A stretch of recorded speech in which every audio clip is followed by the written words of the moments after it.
Suatu hari, aku pernah berada di daerah perbatasan, wilayah Arish di negeri Mesir. Aku melihat sebuah kemah kecil yang dari bentuknya menunjukkan bahwa pemiliknya orang yang sangat miskin. Lalu, aku pun mendatangi kemah yang berada di padang pasir tersebut untuk melihat apa yang ada di dalamnya. Aku melihat ada seorang laki-laki, tetapi bukan laki-laki biasa. Kondisi laki-laki itu sedang berbaring dengan tangan dan kakinya yang buntung, telinganya sulit mendengar, matanya buta, dan tidak ada yang tersisa selain lisannya yang berbicara.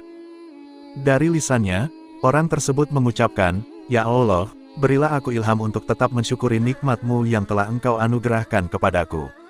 Dan Engkau sangat memuliakan aku dari ciptaan-Mu yang lain." Lantas aku pun menemuinya dan berkata kepada orang itu, "Wahai saudaraku, nikmat Allah mana yang engkau syukuri?"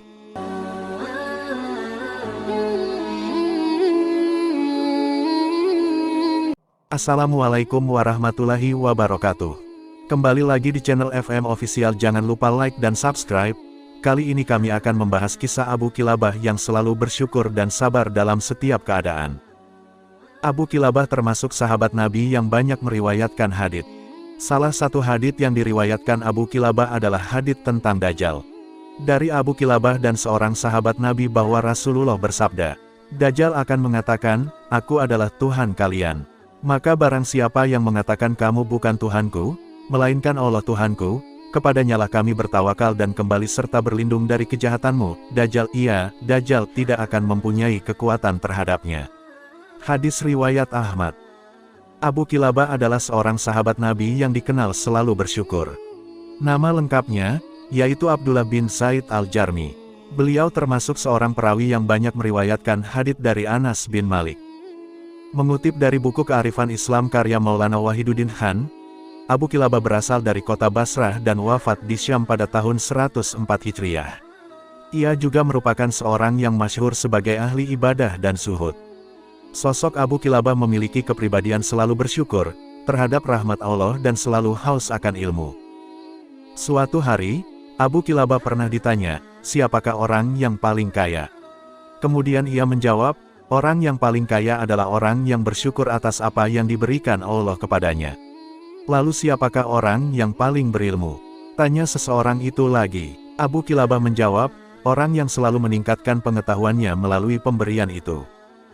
Kisah Abu Kilabah yang selalu bersyukur dikisahkan dalam buku Rahasia Dahsyat di Balik Kata Syukur karya Yana Adam, berdasarkan riwayat dari Abdullah bin Muhammad. Abdullah bin Muhammad pernah mengatakan, "Suatu hari, aku pernah berada di daerah perbatasan, wilayah Arish di negeri Mesir. Aku melihat sebuah kemah kecil yang dari bentuknya menunjukkan bahwa pemiliknya orang yang sangat miskin. Lalu, aku pun mendatangi kemah yang berada di padang pasir tersebut untuk melihat apa yang ada di dalamnya. Aku melihat ada seorang laki-laki, tetapi bukan laki-laki biasa. Kondisi laki-laki itu sedang berbaring dengan tangan dan kakinya yang buntung, telinganya sulit mendengar, matanya buta, dan tidak ada yang tersisa selain lisannya yang berbicara. Dari lisannya, orang tersebut mengucapkan, "Ya Allah, berilah aku ilham untuk tetap mensyukuri nikmat-Mu yang telah Engkau anugerahkan kepadaku. Dan Engkau sangat memuliakan aku dari ciptaan-Mu yang lain." Lantas aku pun menemuinya dan berkata kepada orang itu, "Wahai saudaraku, nikmat Allah mana yang engkau syukuri?"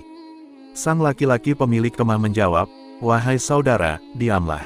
Demi Allah, seandainya Allah datangkan lautan, niscaya laut tersebut akan menenggelamkanku, atau gunung apa yang pasti aku akan terbakar, atau dijatuhkan langit kepadaku yang pasti akan meremukkanku. Aku tidak akan mengatakan apapun kecuali rasa syukur." Aku kembali bertanya, "Bersyukur atas apa?" Laki-laki pemilik kemah menjawab lagi, "Tidakkah engkau melihat Dia telah menganugerahkan aku lisan yang senantiasa berzikir dan bersyukur? Di samping itu, aku juga memiliki anak yang waktu sholat ia selalu menuntunku untuk ke masjid dan ia pula yang menyuapiku. Namun, sejak 3 hari ini dia tidak pulang kemari. Bisakah engkau tolong carikan dia?" Aku pun menyanggupi permohonannya dan pergi untuk mencari anaknya. Setelah beberapa saat mencari, aku mendapati jenazah yang sedang dikerubungi oleh singa. Ternyata, anak laki-laki tersebut telah diterkam oleh kumpulan singa. Mengetahui tragedi itu, aku pun bingung bagaimana cara mengatakan kepada laki-laki pemilik kemah itu. Aku lalu kembali dan berkata kepadanya untuk menghiburnya. Wahai saudaraku, sudahkah engkau mendengar kisah tentang Nabi Ayub? Lelaki itu menjawab, iya, aku tahu kisahnya. Kemudian aku bertanya lagi, sesungguhnya Allah telah memberinya cobaan dalam urusan hartanya. Bagaimana keadaannya dalam menghadapi musibah itu? Ia menjawab, ia menghadapinya dengan sabar. Aku bertanya kembali, wahai saudaraku, Allah telah menguji Ayub dengan kefakiran. Bagaimana keadaannya? Lagi-lagi ia menjawab, ia bersabar. Aku kembali memberi pertanyaan, ia pun diuji dengan tewasnya semua anak-anaknya, bagaimana keadaannya? Lagi-lagi ia menjawab, ia bersabar. Aku kembali bertanya yang terakhir kali, ia juga diuji dengan penyakit di badannya, bagaimana keadaannya? Ia menjawab dan balik bertanya, ia tetap bersabar. Sekarang katakan padaku di mana anakku? Lalu aku berkata, sesungguhnya putramu telah aku temukan di antara gundukan pasir dalam keadaan telah diterkam dan dimakan oleh binatang buas. Semoga Allah melipat gandakan pahala bagimu dan menyabarkan engkau. Selanjutnya, laki-laki pemilik kemah itu berkata, Alhamdulillah, yang dia tidak meninggalkan keturunan bagiku yang bermaksiat kepada Allah sehingga ia diazab di neraka. Kemudian ia menarik napas panjang lalu meninggal dunia. Aku pun membaringkannya di tangan, kututupi dengan jubahku, dan meminta bantuan kepada 4 orang laki-laki yang lewat mengendarai kuda untuk mengurus jenazahnya. Keempat laki-laki tersebut ternyata mengenali jenazah yang tinggal di kemah kecil. Mereka berkata, ini adalah Abu Kilabah, sahabat dari Ibnu Abbas. Laki-laki ini pernah dimintai oleh khalifah untuk menjadi seorang hakim. Namun, ia menolak jabatan tersebut.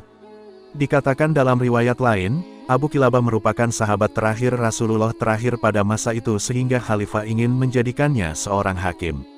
Itu merupakan jabatan yang mulia, tetapi Abu Kilabah menolaknya dan pergi ke wilayah Mesir hingga wafat dalam keadaan seperti ini. Kisah Abu Kilabah mengingatkan kita bahwa keberadaan syukur dalam hati adalah kunci untuk menghadapi setiap ujian dan cobaan dalam hidup.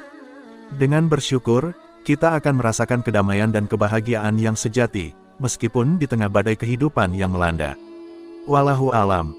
Demikianlah kisah Abu Kilabah, sahabat Nabi yang senantiasa selalu bersyukur dan bersabar. Semoga sifat mulianya tersebut dapat diteladani oleh umat muslim.